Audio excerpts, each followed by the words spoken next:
This movie is an educational movie which explains why you should protect your ATG against hacking and how to do it. A recent report from Shodan shows that there are over 11,000 ATGs which are open to the internet.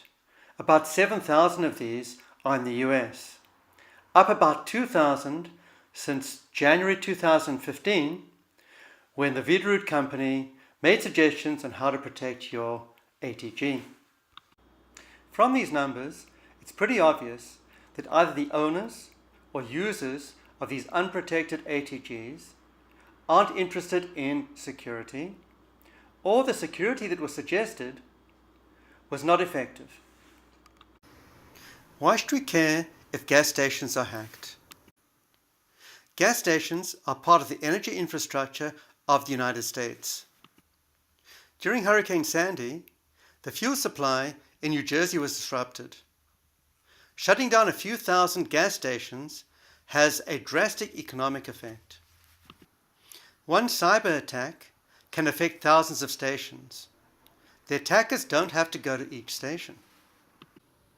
Gas stations, by their nature, store flammable fuel in population centers. Access to the tank gauge could be used to cause fires and explosions. One of the uses of ATGs is environmental compliance reporting. If a gauge has been hacked, the information coming from the gauge may not be valid. This could result in large fines. Hacking a gauge can cause runouts and fuel spills. Both of these can lead to economic loss. Hacks can lead to technician visits. Technicians that work on tank gauges have to be certified. These technician visits can be very expensive. Hopefully I've been convincing about why ATGs should be protected. We're now going to look at various ways of protecting the ATG. First, we're going to look at systems that use the Videroot TCP/IP card or a copy of the TCP/IP card to enable communication with the tank gauge. We're going to look at 4 different ways of adding protection to the Videroot TCP/IP card. Then we're going to look at the inherent protection provided by the Kachoolie solution.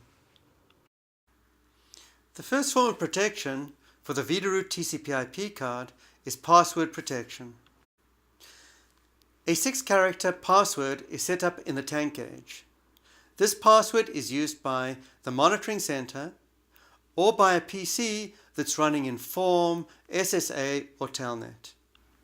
This solution requires a technician to set up the passwords, and the passwords must be maintained and kept current in the software. The disadvantages of this solution are many. The first is that you need a Videroot technician to set up the password. Then, whenever any work's done on the gauge, the technician has to make sure the password isn't disrupted. The password is only 6 characters. It's in plain text. It can be sniffed over the network. This is the solution suggested by the Videroot company after the hacks in January 2015. The next solution is hiding. Basically, making yourself hidden so that other gauges are an easier target. This is done by using a port other than 10,001. The TCP/IP port 10,001 is known as the port used for accessing tank gauges. The monitoring service, or the PC software, has to be able to support ports other than 10,001. Not all of them do this. The next form of protection uses a router or a firewall.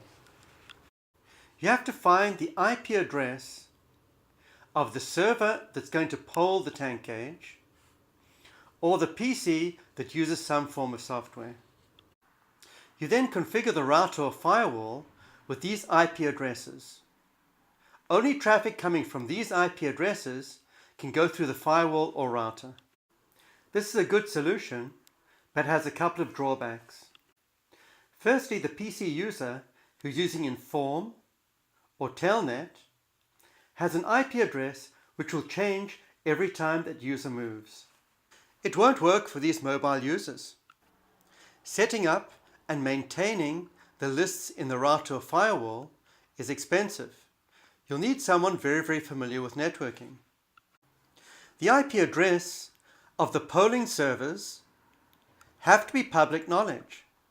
This makes them a target for hacks. The next solution is a VPN solution. It involves setting up hardware and software so that the information that goes over the internet is encrypted. This solution needs an advanced networking person to do the installation and to maintain the solution. The VPN solution essentially places the server on the same network as the tank gauge.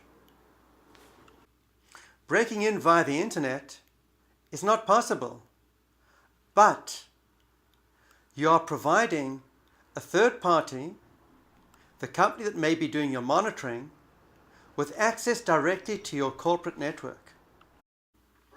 This is how companies like Home Depot and Target had their corporate networks hacked. Now we'll look at the Kachoolie solution. It uses encryption between the server and the Kachoolie board. Unlike the VPN, it's point-to-point encryption and won't allow the corporate or store network to be hacked.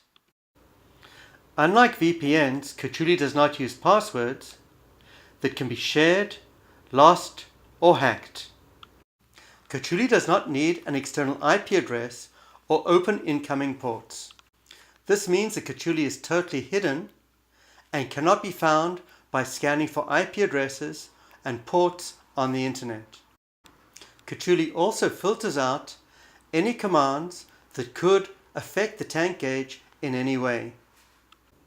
And best of all, the protection is included with every Kachoolie, and there's no setup or expensive technician fees. Apart from the Kachoolie option, some options are not effective, and all are difficult and expensive to install and maintain. Some have side effects. They can make the corporate and site networks vulnerable, or they can make the monitoring service a target. Kachoolie has added an option for sites that already have a vRoot or compatible TCP/IP connection.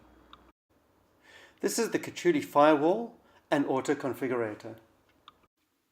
This is a hardware device that is connected to the site router. It provides the same features as the Kachoolie card. It has point-to-point encryption, command filtering, and no external IP address or incoming open ports are required. In addition to being a plug-and-play firewall, it's also an auto configurator. It configures both the TCP/IP card and sets the communication parameters in the tank gauge.